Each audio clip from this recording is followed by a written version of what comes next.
Welcome to the channel where all you gotta do is put a roll cage in this old Mustang. So this is my first fitting. I have this cartooned up in CAD, but I took a few measurements from what the body approximately looks like and came up with a design where it kind of hugs this. So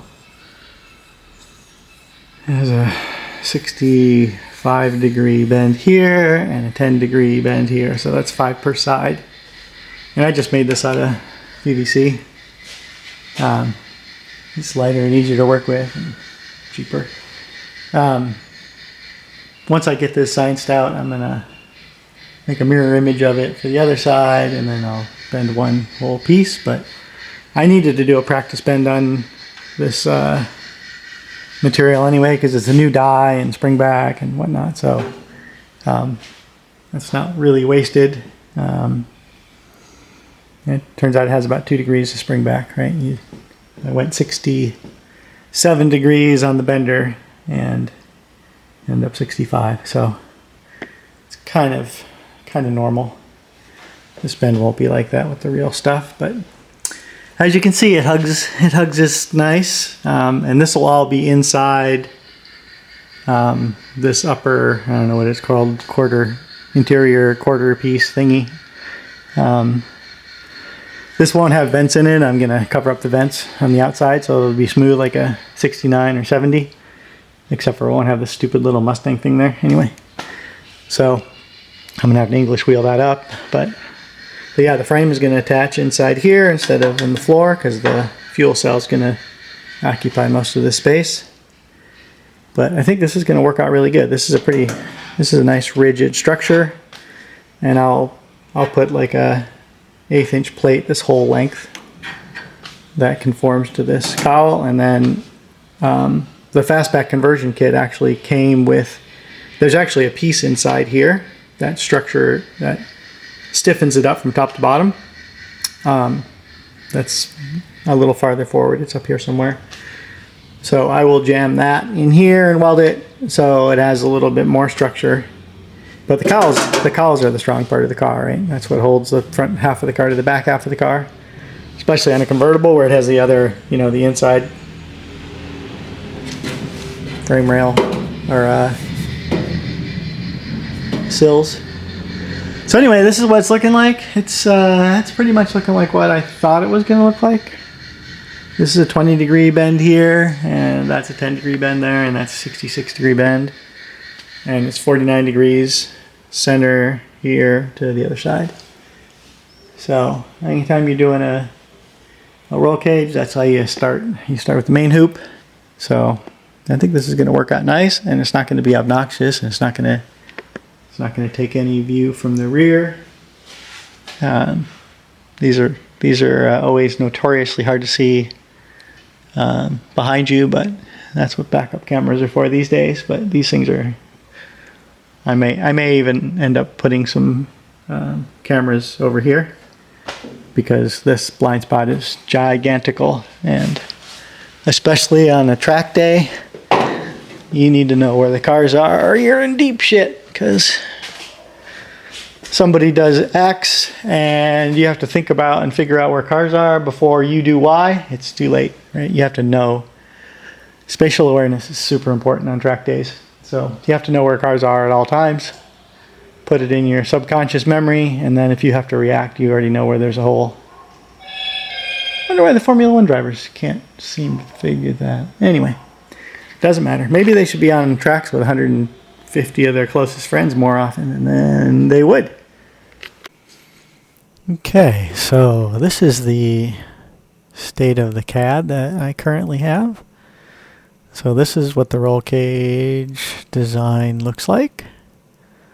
I'm going to start with this main hoop because that's where you start. So I'm taking all the data from this CAD model to figure out what the angles and the legs and how much the bends are to facilitate bending that so it tucks up into the body really nicely. But let me go over a little bit more of how this design is coming along. These are the fuel cells. This is a E85 fuel cell on this side, and this is the gasoline fuel cell on this side. This is the condenser for the HVAC system. Differential. This is the exhaust system muffler scenario back here. You can kind of see this perforated, it's not drawn perforated, but this perforated tube in here. It's an access panel to get the stainless steel packing in there. And these are the frame rails that I've already completed building, so that's what those look like. This is a very crude approximation of the V10 engine.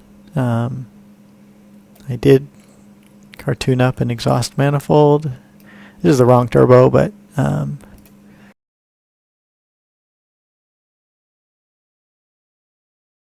yeah, so this is what the exhaust manifold kind of looks like. So it'll be a V-band, that's why there's no flange on here.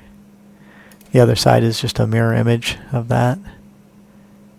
So that turbos are going to live back yonder, kind of where there's a big opening where the hood hinges are and stuff like that. And then we got our front suspensions mainly designed.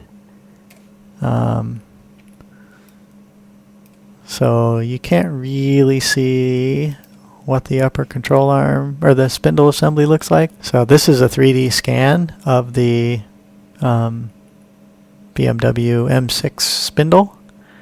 So, and then I just made an exoskeleton that before I turned this on, you could see. And this way I can, I can make sure that all my control arms and stuff are going to clear this casting at full extremes of travel and steering angle and stuff like that. So, and you can facilitate that by just rotating this across here like yonder. You could put a number in there if you want, or you can just grab it and move it. And you can do the same thing with the suspension. Full droop, full bump. And then one of the kind of idiosyncrasies of this is you'll notice I rotated and the exoskeleton or endoskeleton, whatever, is still inside. So basically what I just have to do is suppress this guy, and then my 3D scan goes away, and then I unsuppress it and it comes back in the right position. So it doesn't update in real time, but for the purposes that I need, it just needs to make sure that everything clears. So I can kind of design it without having interferences and stuff. And then I can go back and,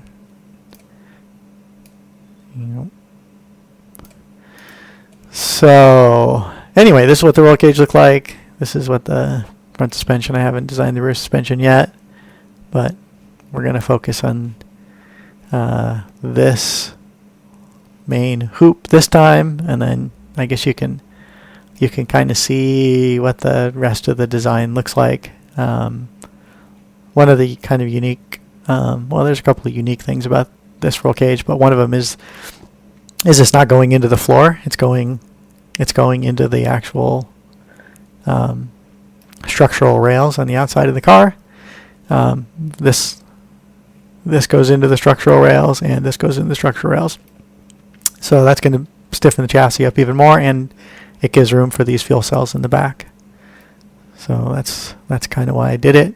You also notice these bunch of little bends in here because the top of the window on the fastback is kind of curved, and I want to hug along that line really, really closely. So these are a series of 2.5 degree bends, 2.5, 2.5, 2.5. And then this thing is tucked right up on the A-pillar to the outside of the dashboard. So there'll be a little notch in the dashboard. Okay, so instead of doing this like I normally do, which is just winging it, I decided to make a spreadsheet which generates basically the bend data. So let me go over a little bit how this works. This tube diameter, that's just the die that I have, which happens to be this bend radius, and the die offset happens to be 3.7 inches. I did some test pieces, which is actually this setup part here, which is just basically a roll hoop. It just goes up 10 inches, radius, over 15, radius, down 10 inches. And I wanted to make sure that all my numbers were good. My spring back numbers and die offset and center line stretch was all good, to make sure I can use those numbers in here. So I already did that and updated these numbers, but let me go over how this works. First leg is 14 inches. That's that. The second segment is this 20-degree bend, and that's off plane, 17 degrees. And this equation here calculates the length, right? So it's 2 times pi times the radius, so that gives you the circumference. And then it's this angle divided by 360. And then it's plus A5, which is this, which if there was a bend, that would have nothing in there. So, and then this B5 times E2, that's this, which is the angle that you have bending, and every degree you bend it, it stretches the outside of the radius, stretches more than the inside does. So you actually elongate the tubing. So you have to subtract that. Yeah, subtracted.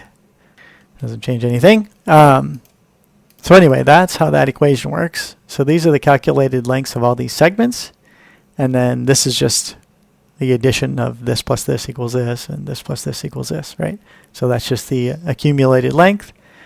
And then I have this extra stock. So if I want to make this a little bit longer, just because I don't trust myself, or I want to kind of fish mouth trim that, I just added an inch to each end. So if you look at this layout position, it'll add that H1 to it. So each one of these numbers have an H1 added to it.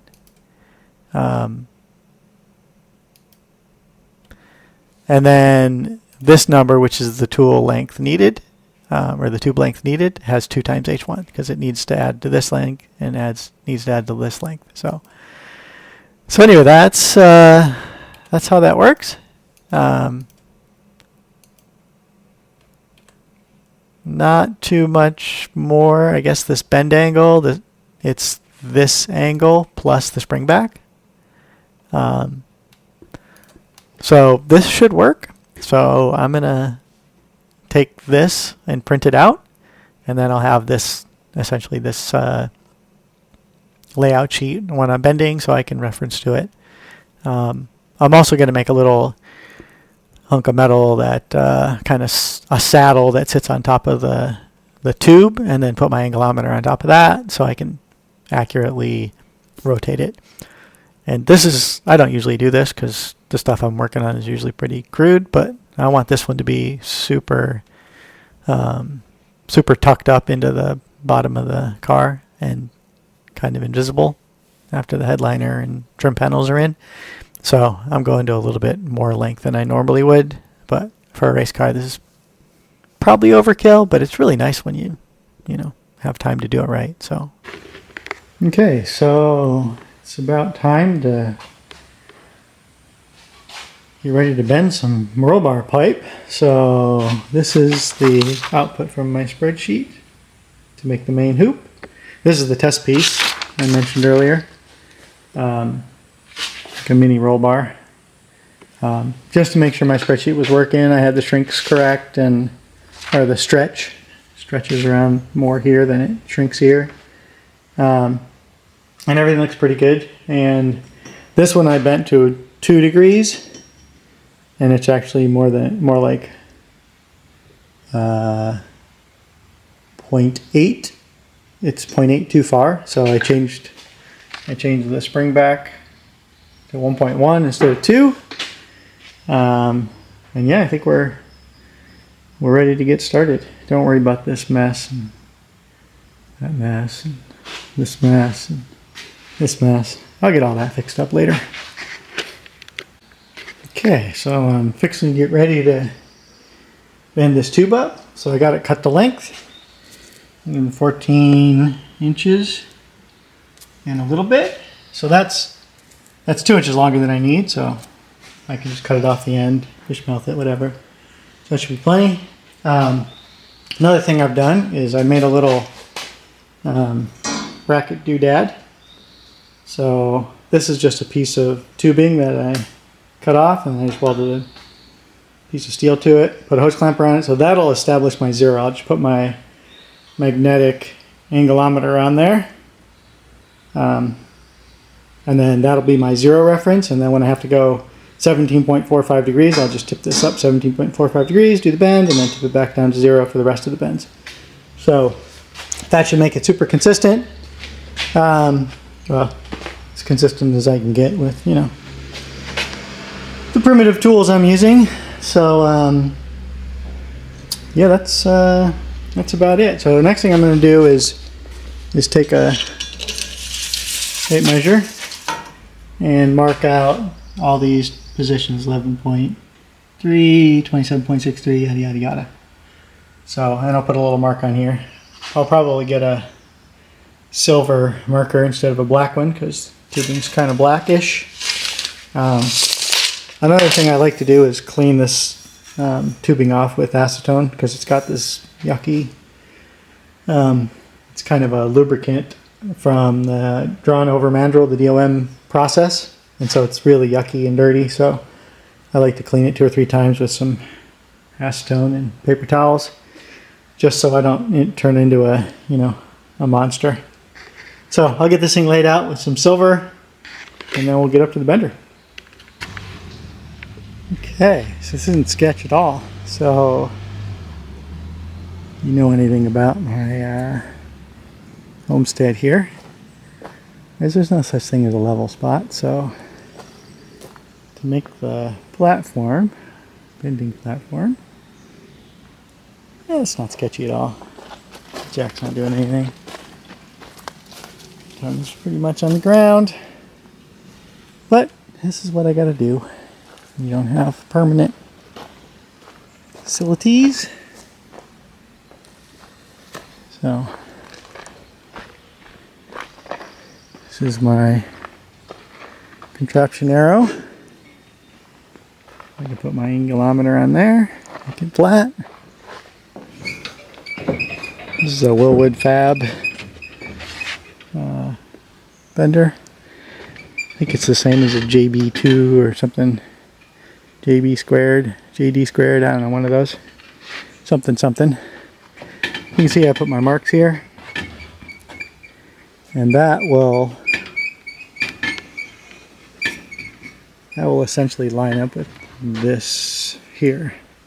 And the offset I was talking about earlier, yeah, so this is 3.7 inches from there to there. So that's my offset, because I want the start of the bend to be here, but I have to move that far away. So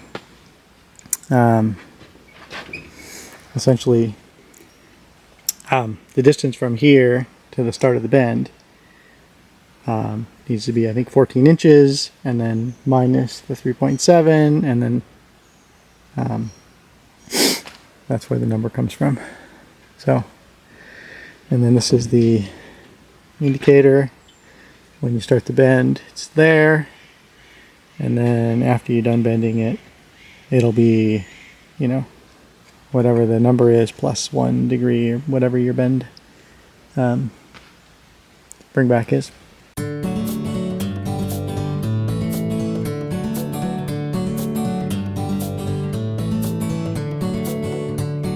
Okay, so I got this set to 17.4.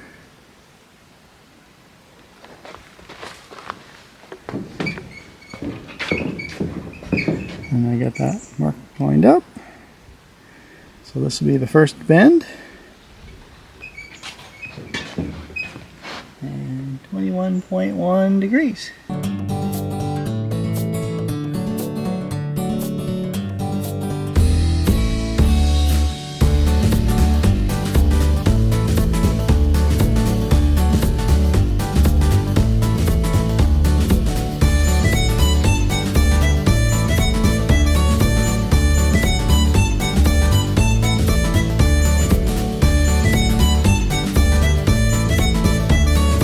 Okay, so I did my first bend. You can see that. 21. And that's with this not knocked loose, but this thing not doing anything. Because you have to go farther than that to get it. So, and remember, it's always better to underbend than overbend. You can always put it back in, bend it a little bit more. It's really hard to unbend it. So, first bend, we'll rejigger back to 0, and then do the second bend of 66 degrees.